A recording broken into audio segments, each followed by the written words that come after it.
The parasha begins with the words, these are the accounts of the Mishkan, of the tabernacle.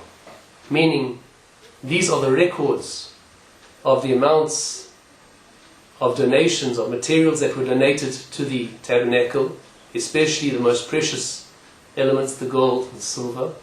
These are the accounts of the tabernacle.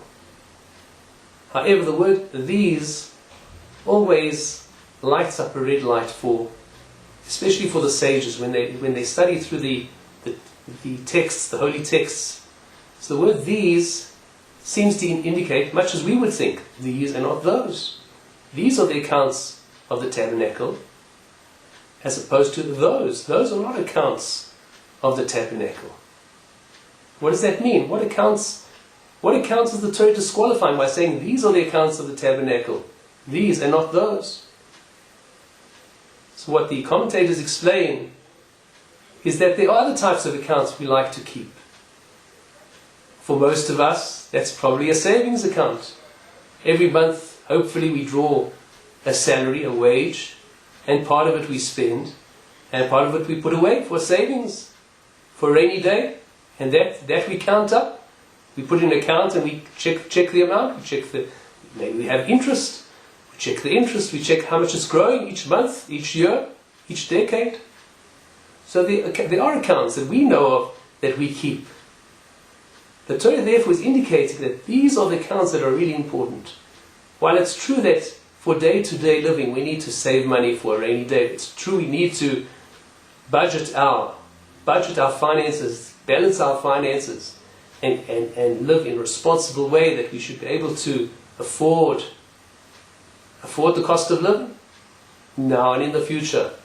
However, it's specifically monies, and it's not just money, it's specifically monies and resources. It's our time and effort, our money, our time and our effort we put into that which is holy, that which is eternal. These are what the Torah counts.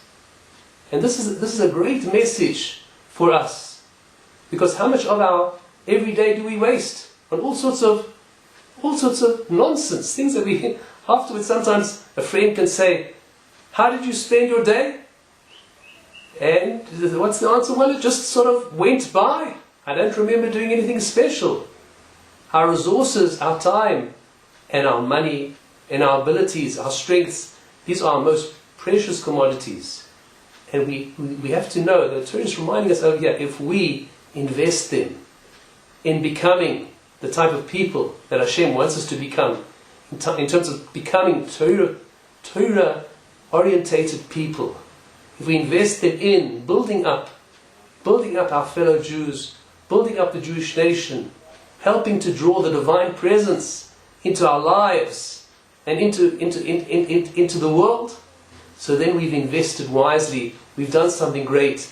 Those investments are kept, and they're especially put away, and they're especially treasured for all eternity.